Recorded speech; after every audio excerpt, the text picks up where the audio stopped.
vídeo de hoje nós vamos fazer uma análise brutal da previsão feita em 2017 pelo mestre Guaxinim sobre o futuro dos homens que são solteiros. Então eu conto com você para hypar esse vídeo e meter o dedo no gostei para esse vídeo chegar a mais homens que precisam ouvir. Feito isso, agora vamos direto e sem enrolação. E teve uma vez que ele fez uma postagem muito boa demonstrando como que era o relacionamento entre homens. Relacionamento heterossexual, estou dizendo nesse caso. Há 100, 200 anos atrás, na verdade era 100, 150 anos atrás, porque tinha algumas fotografias, e tu via que os homens eles eram bem mais afetuosos uns com os outros. Uma coisa que quase ninguém percebe é que uma amizade masculina forte de verdade nunca vai competir com um relacionamento, e isso funcionava como uma segunda coluna sustentando a vida do homem. Então, quando essa coluna desaparece, todo o peso passa a ser colocado sobre uma única área, e nenhuma relação foi feita para suportar isso por muito tempo. Tanto que antes daquele negócio da lei seca nos Estados Unidos, geralmente o salão, o bar, era um ambiente só masculino, só dos homens. E alguns autores, eu acho que o Barbarossa, o TFM, eles já fizeram conteúdos a respeito disso, conteúdos já antigos, dizendo que antes do feminismo, antes aí da segunda onda feminista principalmente, os homens eles não buscavam só apoio emocional nas suas namoradas, nas suas esposas. Eles buscavam nos seus amigos. E isso era socialmente aceito, era bem visto na sociedade. Meio que os homens tinham o mundo deles e as mulheres tinham o mundo delas.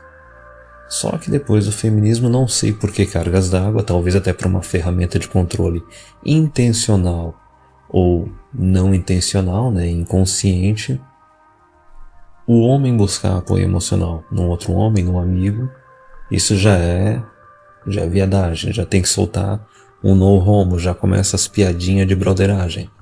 Como se o único lugar onde tu pode buscar apoio emocional, desabafar, é só com a tua esposa, é só com a tua namorada.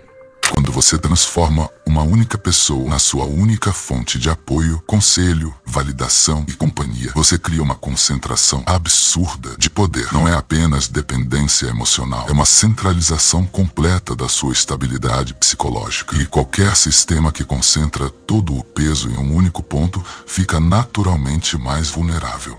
Veja também outra coisa, porque daí tu se abre totalmente de vulnerável para ela, e também já dá aquela intenção de que não, você não pode manter nenhum segredo para sua companheira, sendo que em muitos casos ela pode estar mantendo segredos de você. Mas essa é a primeira dinâmica que eu tinha que explicar a respeito disso, porque vai vir depois uma conclusão interessante em cima. Mas a outra dinâmica que tem que entender é o seguinte: quando que uma mulher ela se sente usada?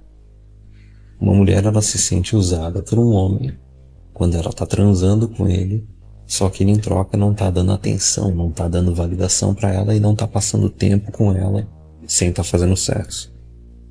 Quando que um homem se sente usado? Quando ele está dando atenção para a mulher, está dando validação para ela e fazendo coisas com ela, só que não está transando com ela. Geralmente, os homens e as mulheres medem investimento de formas diferentes. É justamente quando duas pessoas usam réguas diferentes para avaliar a mesma relação que aparecem as brigas. Porque um acredita que entregou muito, enquanto o outro sente que recebeu pouco. Então veja aí a diferença de dinâmica. A mulher ela valoriza mais o tempo e a atenção que o homem dá para ela. O homem ele valoriza mais o sexo que ele recebe da mulher. Existem algumas questões biológicas a respeito disso, não vou aprofundar nesse vídeo porque não é essa a questão. Mas enfim, considerando que a mulher ela valoriza bem mais a atenção do que o sexo, e o homem valoriza bem mais o sexo do que a atenção, vamos voltar para aquilo lá que a Platinho falou de revolucionário seria o homem começar a se relacionar com outros homens. Que não é tão revolucionário porque eu já citei a questão histórica de que anteriormente, vamos um século até algumas décadas atrás, os homens eles se relacionavam mais entre si, só que era relacionamento emocional. Isso tudo é engraçado porque durante anos muita gente acreditou que a tecnologia aproximaria as pessoas, mas na prática ela facilitou contatos, mas enfraqueceu comunidades. Agora, alguns grupos começam naturalmente a reconstruir os círculos de amizade, porque descobriram que nenhuma quantidade de mensagens substitui uma rede de confiança construída ao longo do tempo. Não era heterossexual, é homossexual, não tinha sexo no meio. E atualmente, e esse atualmente entre aspas, pode-se citar nos últimos 10, 20 anos, especialmente com aquela super liberação sexual, com Tinder, e sites e Facebook, etc. O que a gente viu acontecer na sociedade? Na verdade, isso pode ter acontecido também por causa das leis de união estável, né, as leis de casamento e também os abusos agora das leis feministas de querer invadir também namoro e ter a questão de falsas acusações, etc. O que a gente vê que está acontecendo na sociedade atualmente, né? Atualmente, os últimos 10, 20 anos? Teve até um artigo, eu não vou saber de onde que era, talvez seja New York Times ou The Guardian, nos últimos 2 anos, que estava falando que os homens eles estão tendo muito... Como é que é o termo que eles utilizam? Seria como se fosse broderagem, eu acho que é bromance. Bromance, né? Bro mais romance, né? Que basicamente era aquela coisa assim de homens que são melhores amigos, às vezes até moram juntos, certo? Eles têm todo aquele relacionamento emocional de um com o outro e apoio, e especialmente atualmente que tu tem uma maioria dos adultos solteiros, eles continuam tendo meio que relacionamento de amizade, de apoio emocional com os outros, só que em muitos casos cada um desses ou tem uma namorada, cada um, ou estão tendo relacionamentos casuais, seja da forma que for. Então veja bem a dinâmica que surge aí. Para todos os efeitos, esse negócio revolucionário, que não é tão revolucionário, que é só uma volta ao jeito que a sociedade era antes, isso está acontecendo. Os homens eles estão se relacionando mais emocionalmente com outros homens, com os amigos, e eles estão mantendo só a parte sexual, só o relacionamento casual ali, precisamente o sexo, com as mulheres.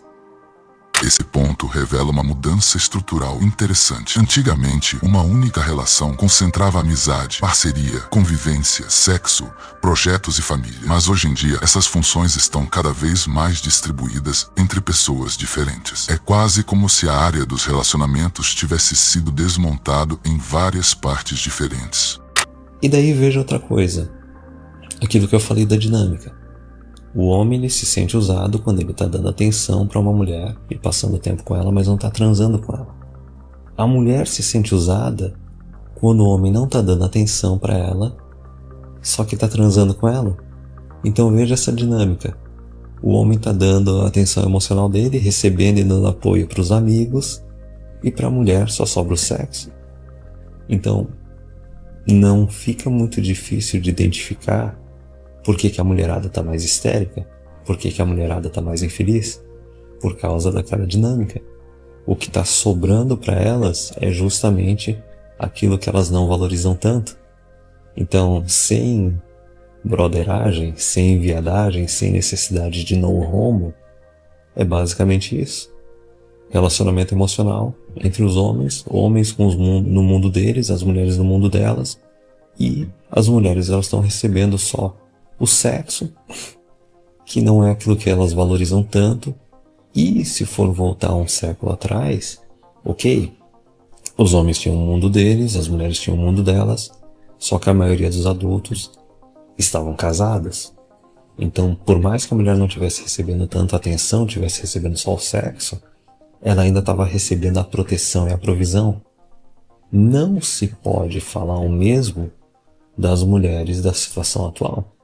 Existe um padrão histórico que atravessa praticamente todas as grandes transformações sociais. Primeiro mudam os comportamentos, anos depois mudam os costumes. E só muito tempo depois, as pessoas percebem que a cultura inteira foi reorganizada. A maioria imagina que vive apenas uma mudança de hábitos, mas na verdade, muitas estão assistindo à substituição silenciosa de um modelo completo de convivência. É exatamente por isso que esse assunto gera tantas discussões. Isso molda a estrutura invisível invisível que organiza a forma como as pessoas vivem, criam vínculos e enxergam o próprio papel dentro da sociedade. É por isso que eles tentam a todo custo mudar o significado das coisas e distorcer totalmente a realidade.